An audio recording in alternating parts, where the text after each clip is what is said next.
오늘 비유도 굉장히 유명한 이 비유입니다. 우리가 잘 알고 있는 비유죠. 1절에 보시면 예수께서 다시 비유로 대답하여 이르시되, 다시 비유로 대답했다라고 해요. 무엇에 대한 대답이냐? 그죠? 무엇에 대한 대답입니까? 마태복음 21장 23절에 보면 대제사장과 바리새인들이 예수님께 묻습니다. 네가 무슨 권위로 이런 일을 하냐? 라고 하니까 예수님이 대답을 질문으로 하시죠. 그럼 나도 한 가지 이야기 하겠는데, 요한의 세례가 사람으로부터냐 하늘로부터냐? 그에 대한 대답을 하면 나도 이 권세가 어디에서 왔는지 말해주겠다라고 대답을 질문으로 하죠. 그리고 나서 두 아들 비유와 포도원 비유를 연달아서 이야기를 하죠. 근데 그 이야기를 들은 우리 21장 45절에 보시면 이렇게 있죠. 대제사장들과 바리새인들이 예수의 비유를 듣고 자기들을 가리켜 말씀하신 줄 알고, 이게 지금 이 비유 두 가지가 앞에 두 아들 비유, 포도원 비유, 두 아들 있는데 하나는 순종하겠다고 해놓고 안 간 그 사람이 자기라는 걸 이제 자기들이 이해가 된 거죠. 아, 우리 보고 하는 소리구나 라고 이야기가 된 거죠. 여기서 연결되어서 나온 비유가 혼인잔치 비유. 그러니까 같은 결로 계속 같은 목적으로 같은 결론을 가지고 쓰고 있는 게 혼인 비유입니다. 그게 이제 2절에 보면 천국은 마치 자기 아들을 위하여 혼인잔치를 베푼 어떤 임금과 같다. 이 천국은 이렇다라고 이야기를 합니다. 여기서 임금은 하나님이고 자기 아들은 예수님이죠. 이 혼인잔치는 일반적인 결혼식은 아닙니다. 뭐겠죠? 종말론적인 심판을 말하는 거죠. 종말론적인 심판. 그렇죠? 그래서 13절에 보면 합당하지 않은 사람을 바깥 어두운 데에 내던지고 그러면 슬피 울며 이를 한다 그러죠. 이게 심판을 두고 하는 소리고요. 또 우리 얼마 전에 봤던 계시록 19장 9절에 보면 어린 양의 혼인잔치라는 표현이 쓰죠. 어린 양의 혼인잔치가 뭘 두고 하는 소리냐면 종말론적인 심판을 하는 소리죠. 그래서 오늘 22장 1절에서 우리 14절까지 이 혼인잔치 비유는 그냥 유대인의 결혼을 두고 하는 소리가 아니라, 유대인의 결혼 풍습을 빗대어서 하는 소리가 아니라 이런 종말론적인 심판, 주의 재림으로 인한 종말론적인 심판을 두고 하는 소리입니다. 3절에 보면 그 종들을 보내어 그 청한 사람들을 혼인잔치에 오라 하였더니, 그렇죠? 종들을 보내어서 먼저 사람들 초청을 합니다. 여기서 이제 알아야 될 게 뭐냐면 고대 풍습의 이런 잔치, 연회를 베풀 때는 먼저 초청장을 보냅니다. 그러면 초청장을 받은 사람이 내가 그 잔치에 가겠다라고 학답을 해요. 학답을 받고 나서 숫자를 파악을 합니다. 그래야 의자라든지 장소, 그 다음에 식사를 다 맞게 준비할 수 있다고. 그냥 초청해서 사람들 오십시오라고 한 게 아니에요. 오늘 이 본문에 보면 청한 사람들이라고 되어 있어요. 이 말은 먼저 초청장을 보내고 해답이 온 거예요. 아, 네, 그 잔치에 가겠습니다라고 답이 왔죠. 확인된 사람들 파악을 해서 음식을 맞게 준비하고 자리를 맞게 준비하고 장소를 그렇게 맞춰서 준비하는 것입니다. 그래서 이제 보내는 거예요. 오겠다고 한 사람들에게만 간 겁니다. 자, 준비됐습니다. 오시죠. 라고 이제 하니까 이미 오겠다고 한 사람들이죠. 그런데 뭐라고 말하냐면 가기 싫다는 거예요. 그러니까 길거리 아무라도 오라, 못 가겠다 이게 아니라 초청장을 보내고 오겠다고 한 사람들에게 다시 가서 이제 다 준비되어서 오십시오라고 했더니 못 오겠다는 거예요. 안 오겠다는 거죠. 그래서 4절에 다시 보냅니다. 다시 종들을 보내서 청한 사람들이, 여기도 청한 사람들이라 또 되어 있죠. 청한 사람들에게 보내어서 나와 나의 소와 살찐 짐승을 잡고 모든 것을 준비했다. 그래서 잔치 오십시오 라고 하니까 뭐냐면 5절에 돌아보지도 않고 어떤 사람은 자기 밭으로, 어떤 사람은 자기 사업하러 이제 가게 되죠. 그리고 어떤 사람은, 남은 사람들은 종들을 잡아 모욕하고 죽였다라고 6절에 이야기를 합니다. 자, 여기서 초청한 사람은 누구냐? 임금이라고 되어 있어요. 임금. 그러니까 이웃집 아저씨가 초청한 게 아니라 이 나라의 임금이 자기들을 초청했는데 그 초청장을 받고 가겠다고 말해놓고 안 간 거예요. 이게 굉장히 심각한 문제죠. 임금이 오라 그래서 나를 기빈으로 대접하겠다 그래서 가겠다고 약속까지 했는데 결국은 안 가는. 사실 이게 굉장히 어려운 이야기죠. 말이 안 되는 이제 이야기인 거죠. 임금이 오라고 했는데 안 오는 거죠. 또 그것도 오겠다고 해놓고 안 온 거죠. 그래서 임금이 재차 종들을 보내서 두 번째 또 초청을 또 합니다. 요청을 하죠. 이제 뭘 알 수 있냐면 왕의 간절함을 보여주는 거예요. 사실 세상 왕은 이런 사람 왕이 없습니다. 만약에 오겠다고 해놓고 음식 준비 다 하고 다 끝내놨는데 안 온다고 갑자기, 그러면 어떻게 했습니까? 군대를 보내 죽여버리겠지. 이런 왕이 없어요. 이 왕은 또 사람을 보내서 소를 준비하고 살찐 짐승을 준비하고 모든 것을 준비했으니 오십시오라고 아주 간절하게 이야기하고 있는 것입니다. 이 세상 왕이 아니라는 거예요. 세상 왕은 절대 이렇게 하지 않습니다. 다 준비됐다. 그럼 임금의 그 마음, 쉽게 말하면 이 임금은 누구죠? 하나님이죠. 하나님의 간절한 마음을 이야기하는 거예요. 오기 싫어? 냅둬. 그럼 이게 아니라 정말로 한 사람 한 사람 전부 다 들어오기를, 혼인잔치에 참여하기를 간절히 원하죠. 그 4절에 보니까 오찬을 준비했다라고 하는데, 이 오찬이 이제 약간 어떻게 보냐에 따라서 다른데요. 이게 아리스톤이라고 단어를 썼는데, 조반이라고 번역할 수도 있고, 또 아니면 정심이라고 번역할 수도 있어요.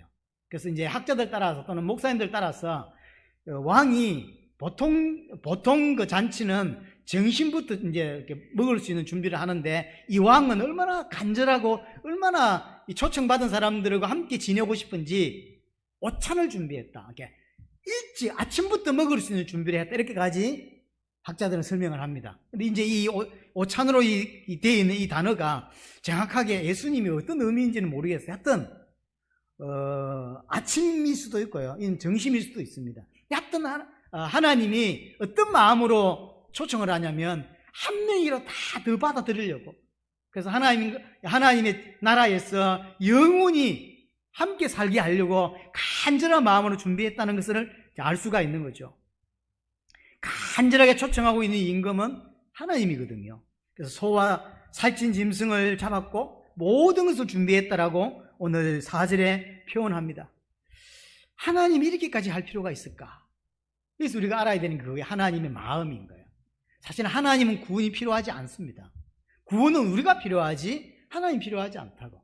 그런데 정작 구원이 필요한 사람은 초청을 거부하고, 구원이 필요하지 않는 임금 하나님은 어떻든지 오게 하려고 초청장 보내고 종들 보내서 학답을 받고, 또 안 온다고 하니까 또 사람을 보내서 이렇게 다 준비됐다라고 하나님의 마음을 좀 설명하고 있는 거죠. 여기 이제 소와 살찐 짐승을 잡았다라고 하는데, 이 소를 잡았다라는 표현이 희생제물, 우리 레위기에서 많이 나오죠. 희생제물을 쓸 때는 표현하고 똑같은 표현이에요. 그러니까 소를 잡았다 이 말을 그냥 말 그대로 육신적으로 소를 잡고 짐승을 잡은 건데, 뭐가 뉘앙스가 포함되어 있는 거냐면 당신의 아들 예수 그리스도를 십자가에 못 박았어. 모든 잔치를 준비했다는 게 포함되어 있는 거예요. 이 잔치가 얼마나 하나님에게 중요하냐면 자기 아들을 십자가에 내어줄 만큼 모든 것을 준비한 그런 마음이 담겨있는, 하나님의 마음이 담겨있는 혼인잔치란 거죠. 이게 하나님의 마음입니다. 뭘 위해서 이렇게까지 준비했냐? 천국 잔치에 오겠다고 한 사람들과 영원한 시간 동안 함께 살기 위해서. 다른 게 없어요. 하나님은 구원이 필요한 게 아니에요. 우리가 구원이 필요하지. 하지만 하나님 마음을 읽을 수 있는 거죠. 우리와 영원한 시간 동안 영원히 즐겁게 살기 위해서 이토록 애를 쓰고 있는 거죠. 그런데 오겠다고 해놓고 안 오는 겁니다. 그러니까 다시 종들을 보내서 재요청을 하고, 그랬는데도 오기 싫다라고 이야기를 하죠. 5절에 보시면 그들이 돌아보지도 않고 그러죠. 하나님의 초청을 받았지만 돌아보지 않았다. 이 말은 무시했다라는 뜻이죠. 말씀을 무시하고, 하나님을 무시하고. 왜 무시합니까? 그 이유가 중요합니다. 자기 일 때문에. 자기 일 때문에. 어떤 사람은 밭에 일하러 가고 어떤 사람은 사업하러 가죠. 이게 마지막 때 이 땅에 살아가는 사람들의 모습이고 우리의 모습이죠. 마태복음 2장 더 넘어가면 마태복음 24장에 가보면 예수님이 마지막 심판 때를 설명하면서 노아의 심판 때와 이와 같으니 라고 이야기를 합니다. 사고 팔고 시집가고 장가가고 이렇게 해야죠. 그러니까 쉽게 말하면 열심히 잘 살았어요. 잘 사는데 뭐가 문제냐면 하나님은 관심이 없고 오직 자기 자신만을 위해서 살아가는 자, 그게 죄입니다. 성경은 딴 게 죄라고 말하지 않고 자기가 하나님 되어 살아가는 그게 죄고, 자기를 위해 살아가는 그게 우상숭배라고 말하는 거거든요. 그래서 이게 마지막 때 있을 일이에요. 마지막 때 어떤 시대가 오냐면 자기만을 위해서 살아가는 거예요. 그래서 자기만을 위해서 하나님도 거부하고 말씀도 거부하고 그렇게 사는 거죠. 이게 마지막 때의 모습이에요.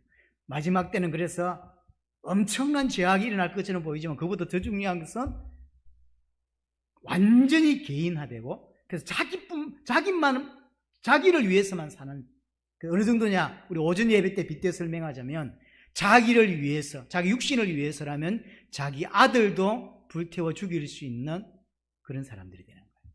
그게 마지막 때의 모습이에요. 하나님의 은혜를 받지 못하니까, 하나님께 받은 은혜가 뭔지를 모르니까 베풀 줄도 모르고 양보할 줄도 모르고 그렇게 하거든요. 그렇게 되는 거예요. 이게 마지막 때 모습입니다. 이게 임금이 초청했는데 어떻게 안 갈 수 있지? 이렇게 생각할 수 있잖아요. 이걸 왜 비유로 설명했을까요? 지금 세상의 모습이 이렇다는 거죠. 지금 많은 기독교인의 모습이 이렇다는 거죠. 그것도 가겠다고 해놓고 안 가는, 처음부터 안 가겠다고 하는 게 아니라 가겠다고 해놓고도 안 가는 거죠. 이게 이 땅을 살아가는 사람들의 모습이고, 복음을 깊이 이해하지 못한 이 땅의 교회의 사람들 또한 이 모습으로 살아갈 수가 있습니다. 하나님 앞에서 우리가 이렇게 산다. 나를 위해서만 살아. 하나님 믿는다고 말하지만 사실은 나를 위해서만 사는 거죠. 내게 필요한 것을 얻기 위해서 살아가는 모습. 그게 노아 때 심판의 모습이고 이 땅에 복음 없는 기독교인의 모습입니다. 그걸 바울은 뭐라고 말했냐면 빌립보서 4장에 보면 십자가의 원수고, 그러니까 자기만을 위해서 살아가는 모습을 십자가의 원수다라고 표현했고, 그들의 신은 배요 땅의 일을 생각하는 자라 하랬죠. 오직 땅, 오직 육신, 오직 자기밖에 모르는 거예요. 그래서 먹고 자고 놀고 여행 가고 사고 팔고 성공하고 이것밖에 몰라.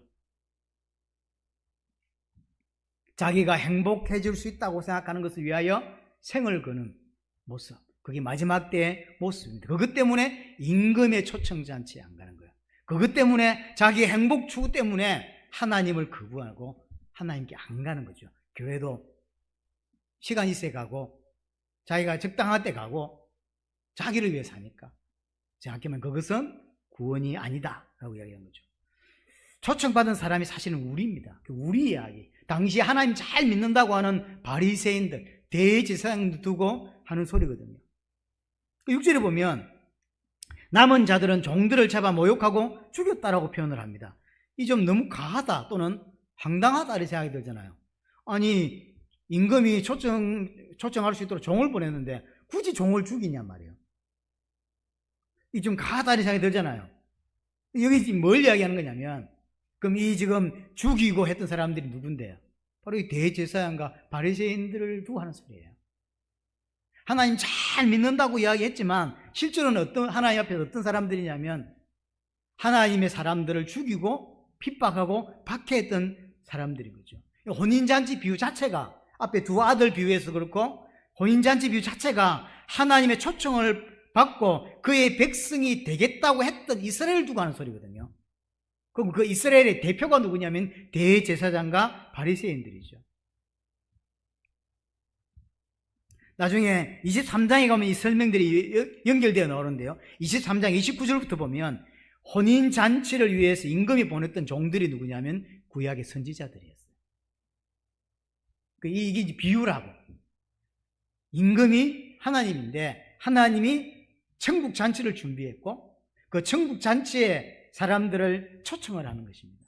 근데 그 초청을 오겠다고 해놓고 오겠다고 한 사람들이 누굽니까? 대제사장들과 바리새인들, 그 다음에 이스라엘이라고. 이 땅에 많이 하나님 믿는다고 말하는 많은 사람들, 열심히 하나님 믿는다고 생각한 그 사람들이 사실은 오늘 대제사장이고 바리새인들이에요. 근데 이 사람들은 뭐였냐? 구약의 선지자들을 죽였다고. 임금이 보낸 종들을 박해하고 채찍질하고 죽였다고. 하지만 그들은 어떻게 생각한다? 우리 23장 보세요. 23장 가보겠습니다. 23장 29절에 보시면 마태복음 23장 29절에 화 있을진저 외식하는 서기관들과 바리새인들이여 너희는 선지자들의 무덤을 만들고 의인들의 비석을 꾸미며 이르되, 똑같이 지금 구약의 이스라엘과 똑같은 짓을 하는 거예요. 선지자들을 박해하고 죽이고 비석을 만든다고 얘기죠. 30절 만일 우리가 조상 때 있었더라면 우리는 그들이 선지자들의 피를 흘리는데 참여하지 아니하였을 것이다. 예수 믿게 설명하니까 이 사람들이 뭐라도 나는 진짜 그때 살았으면 그리 안 한다 이런다는 거예요. 우리 조상들 진짜 악했구나. 하나님께 선지자를 보냈는데 그 선지자를 죽이고 그랬다고. 그러니까 이제 이 사람들이 뭐라고 하냐면 바리새인들, 대제사장들 뭐라고 한다고요? 내가 그때 살았다면 난 그리 안 했다. 내가 그때 살았다면 선지자들 제대로 대접했다 이런 거예요. 참 웃기죠. 우리가 똑같아요. 아담의 범죄를 보면서 내가 아담이었으면 내가 안 먹었을 건데. 그러죠. 아담이 그걸 왜 먹어가지고? 아니죠. 지는 더 빨리 먹었을 거예요. 절대적으로. 바리새인들이 지금 그 이야기를 하고 있는 거죠. 나라면 예수님 안 죽였을 건데. 예수님 십자가 사건 보면서 유대인들 진짜 악하다 라고 말하지만 하나님이 하시는 메시지는 뭐냐면 바로 그 유대인인데, 지금 바리새인 대제사장도 마찬가지예요. 구약 이야기를 해주니까 내가 진짜 그때 살았더라면 나는 선지자들 제대로 대접했을 건데. 그렇다 안 그렇다? 절대로 안 그래. 똑같다는 구약의 선지자를 보냈더니 많은 사람들 구약의 선지자 다 죽였죠. 이 시대도 마찬가지예요. 진짜 그리스도가 이 땅에 오고 참 제자들이 일어났는데 불구하고 알아보지 못하는 거예요. 또 죽이는 거예요. 똑같더라. 그래서 임금이 오늘 7절에 보니까 다시 본문으로 돌아와서 임금이 노아에서 군대를 보내고 살인자를 진멸하고 동네를 불태웠다.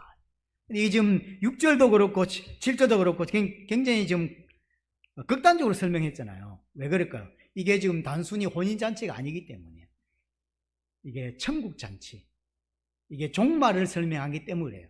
종말이기 때문에 성명 설명이기 때문에 그런 것입니다. 그래서 하나님이 당연히 하나님의 초청을 거부한 자들을 심판하시고 지옥으로 보내는 그 이야기를 하고 있는 것이죠. 자, 8절부터 10절에 보니까 이제 안 온다고 하니까 이제 임금이 종들을 보내어서 모든 사람들을 혼인잔치에 초청을 합니다.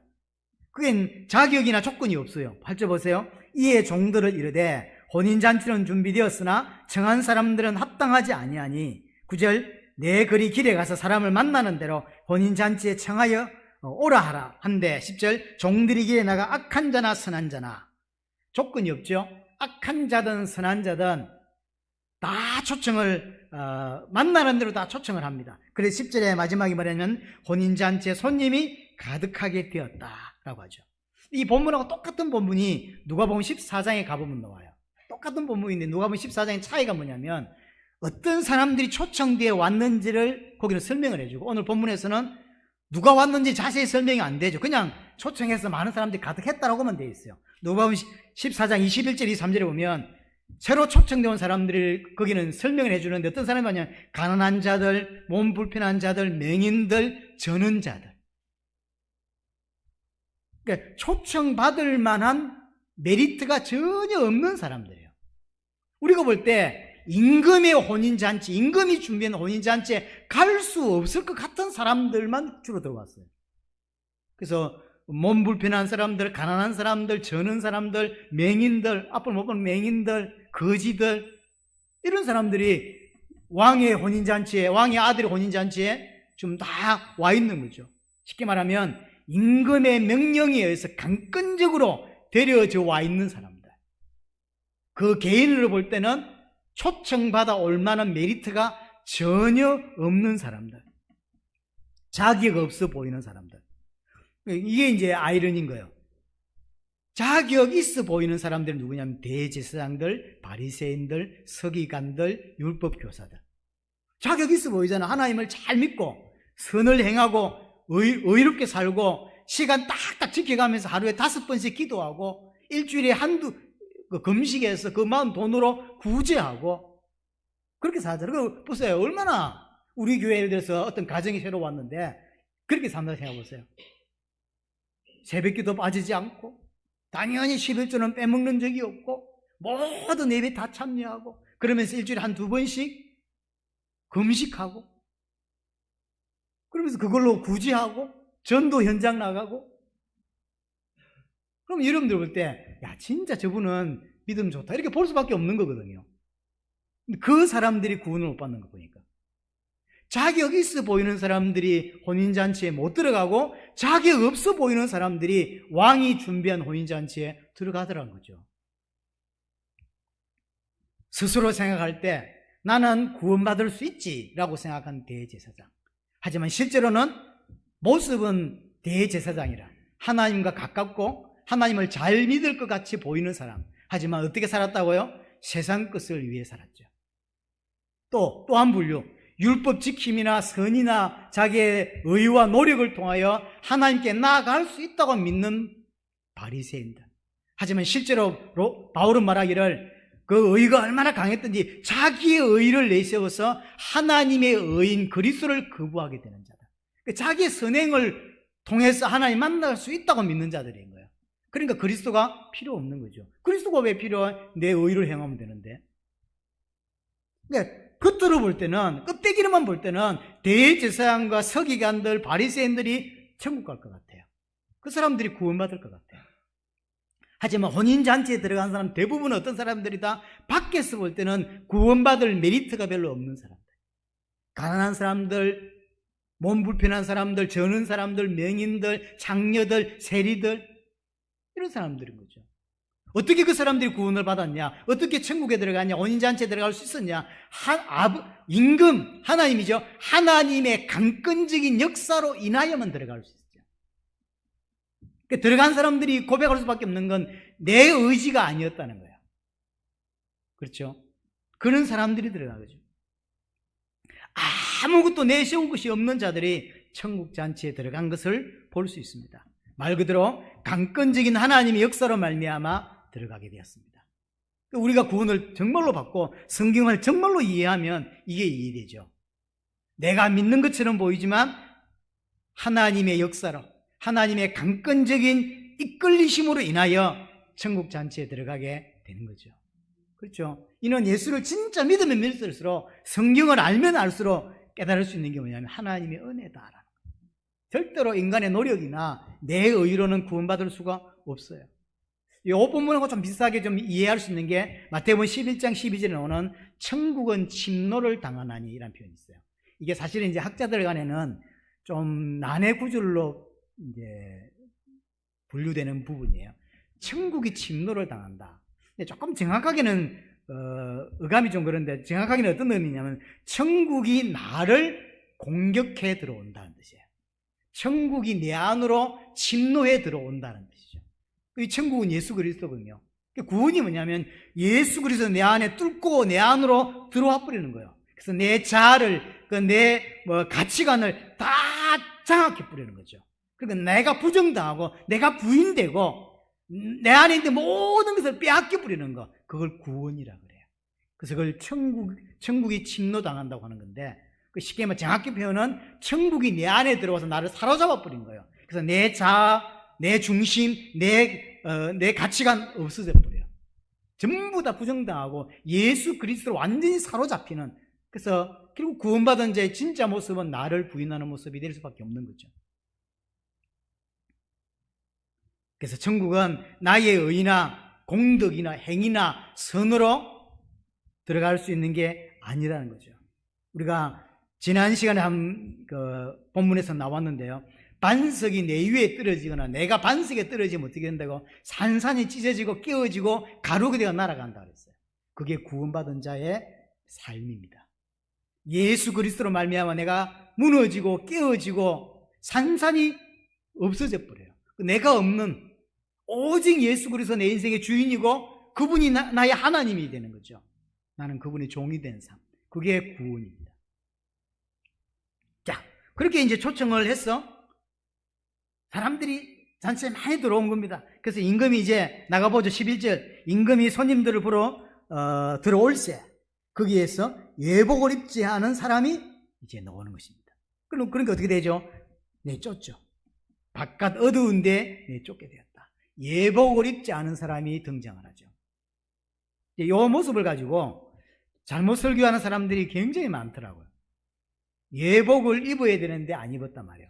근데 하나님이 택했지만 쉽게 말하면 하나님이 예수 그리스도를 통해서 구원을 이루셨는데 그 구원을 우리가 내 것으로 받아들여야만 된다라고 이야기해요.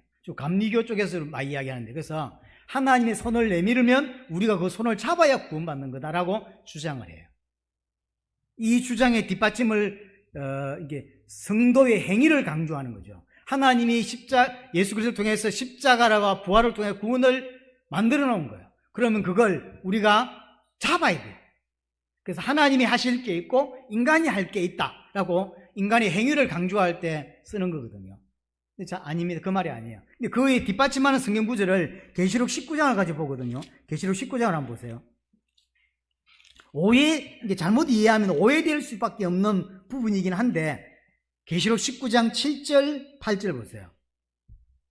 계시록 19장 7절을 보시면 우리가 즐거워하고 크게 기뻐하며 그에게 영광을 돌리세 어린 양의 혼인 기약이 이르렀고 혼인 잔치 이야기가 죠. 그의 아내가 자신을 준비하였으므로 혼인 잔치에 들어가는데 아내가 자신을 준비했다. 8절 그에게 빛나고 깨끗한 세마포 옷을 입도록 허락하였으니 이는 왜 허락됐냐? 이 세마포 옷은 성도들의 옳은 행실이로다.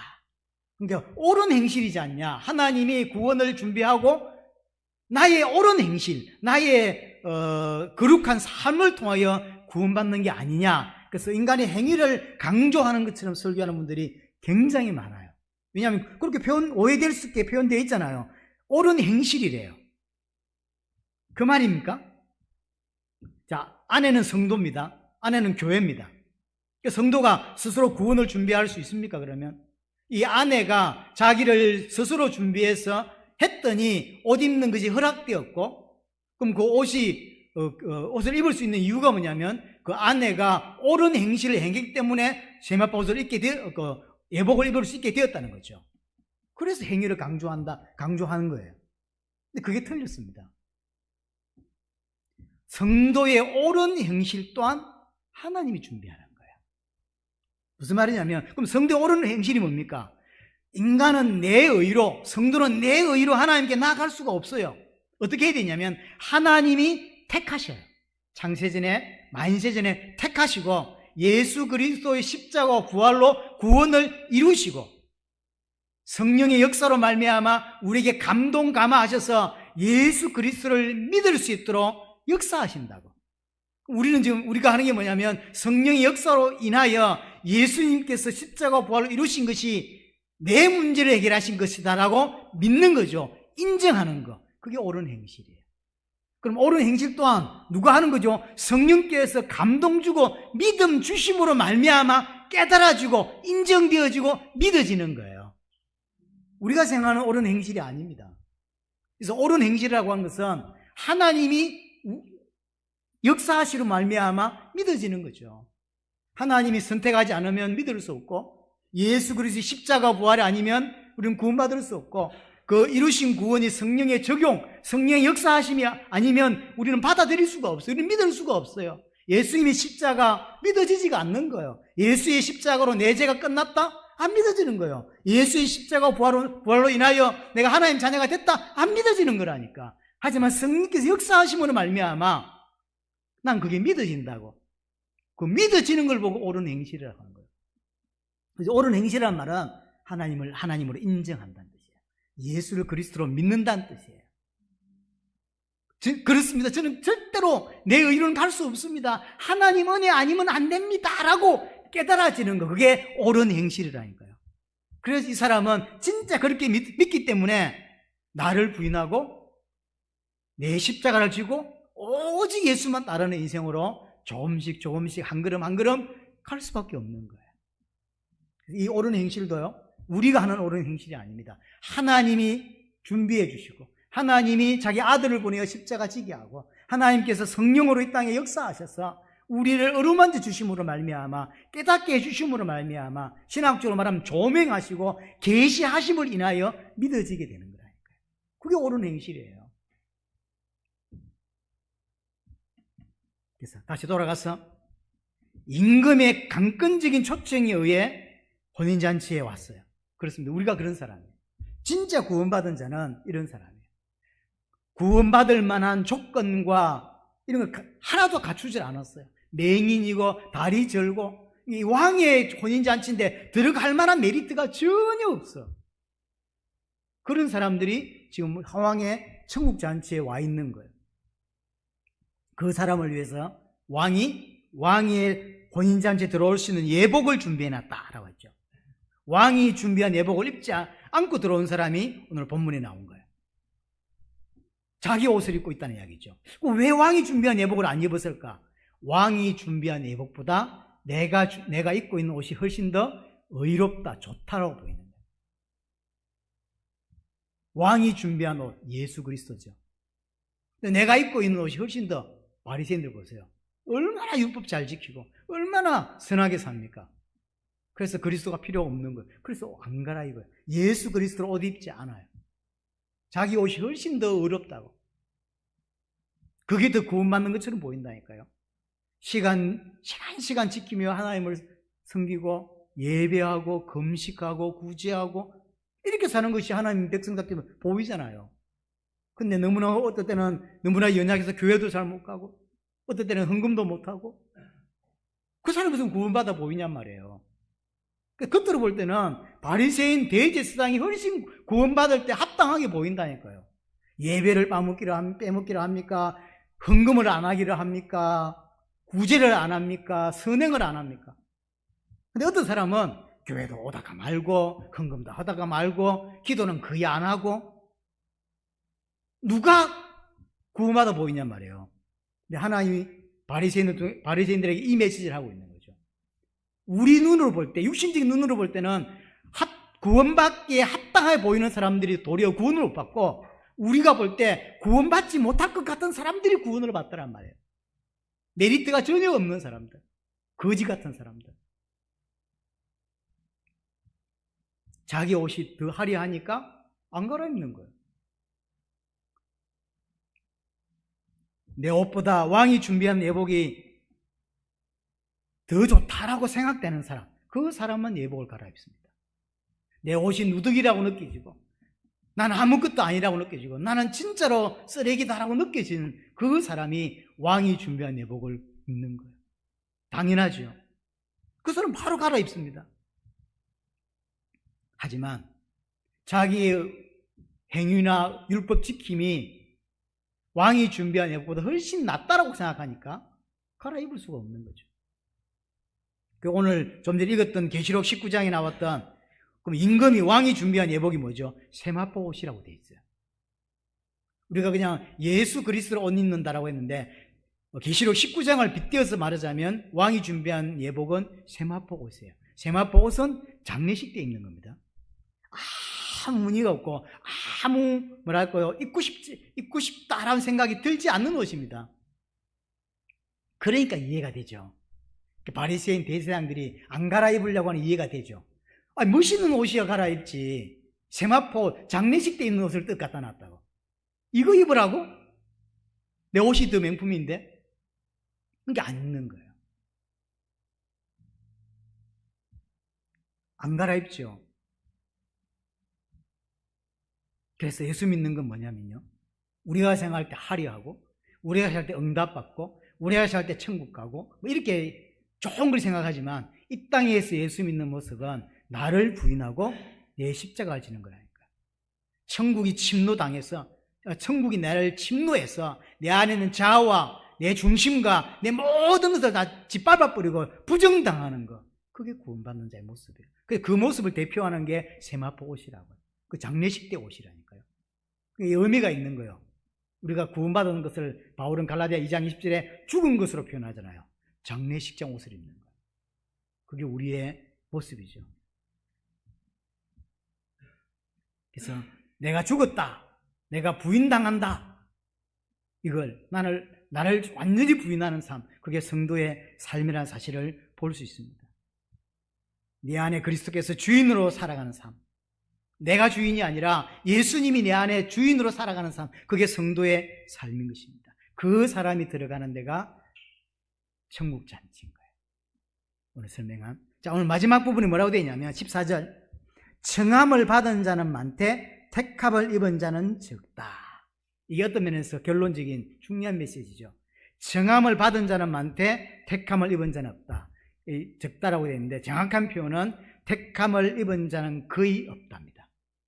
원래 원문 표현은 거의 없다요. 근데 이제 이걸 완곡하게 표현을 했죠. 적다라고. 적은 게 아니에요. 거의 없습니다. 정말로 복음을 이해하고 구원받는 자가 사실 진짜 적은 거예요. 거의 없다. 청함을 받은 자는 어떤 자입니까? 자기 일 때문에 하나님의 초청을 거부한 사람들이죠. 세상의 권력과 부에 빠져서 살아가는 대제사장들. 잔치에 왔지만 왕의 의복을 거부한 사람들. 그래서 쫓겨난 사람들. 누구죠? 바리새인들. 자신들의 옷이 훨씬 더 좋아 보이죠. 자신들의 행위가 구원받기에 더 합당하다고 생각하는 사람들입니다. 율법 잘 지켜, 헌금 잘해, 구제 잘해, 선한 행동해, 기도 많이 해. 자신들이 행동을 볼 때 내 같은 사람이 구원을 받지 라고 보이는 사람들, 그 사람들이 초청받은 사람들. 하지만 초청을 받아왔지만 결국 뭐죠? 쫓겨나요. 쫓겨나서 슬피 울며 이를 갈죠. 그래서 알 수 있죠. 이를 간다는 이야기는 우리가 잘못했구나 이렇게 해야 되는데, 회개해야 되는데 회개하지 않죠. 끝까지 이를 갈죠. 내가 뭘 잘못했습니까? 하나님? 내가 주의를 어겼습니까? 내가 11절을 떼문 적이 있습니까? 내가 뭘 잘못했는데 구원 안 줘요? 끝까지 악해요. 뭘 잘못했는데, 사실 처음부터 구원받은 게 아니에요. 구원받았다가 취소된 게 아니라니까요. 하지만 대제사장과 바리새인들, 서기관들이 훨씬 더 천국 잔치에 더 어울릴 것처럼 보이잖아요. 그렇잖아요. 이들은 자신의 것을 유지하기 위해서 왕이 보낸 종들을 죽이죠. 자기 위치, 자기의 부유함, 자기 어떤 갖고 있는 것을 유지하기 위해서 하나님이 보낸 선지자를 다 죽여요. 자기를 위해서. 하나님이 준비한 의인 그리스도를 힘써 부정하는 자가 되는 거예요. 예수 그리스도만 붙잡는 사람이 되어야 되는데 그렇지 못하는 거죠. 반대로 택함을 받은 자, 어떤 사람들입니까? 내세울 게 없는 사람이에요. 오늘 누가복음 14장에서는 눈먼 사람, 병든 자, 그러니까 왕이 기빈을 초청하는데 어울리지 않는 사람들. 실제로 천국 가보면 가난한 사람들, 눈먼 자, 병신들 그 있단 말이 아니에요. 이 땅에서 구원받을 수 없었던 사람들이 진짜 구원받는 일이 일어난다는 이야기예요. 그 사람들이 오히려 구원받습니다. 그렇죠. 자신의 옷을 다 벗고, 왜냐? 자신의 의의가 없다는 걸 알기 때문에 자신의 옷을 다 벗고 왕이 준비한 예복을 입는 거죠. 이 사람이 천국 잔치에 들어갑니다. 예수 그리스도만 된다는 것을 믿는 그 사람들, 그 믿음이 옳은 행실인 거예요. 나는 예수 그리스도만 구원받는다라고 하는 이 믿음, 이거 인정, 이것이 성도의 옳은 행실인 것이고요. 그럼 이거에 내가 잘해서 된 겁니까? 예수 그리스도를 내가 믿어. 이게 내가 잘해서 믿은 겁니까? 아니죠. 성령의 은혜죠. 하나님께 택해 주셨기 때문에 가능하다는 것이죠.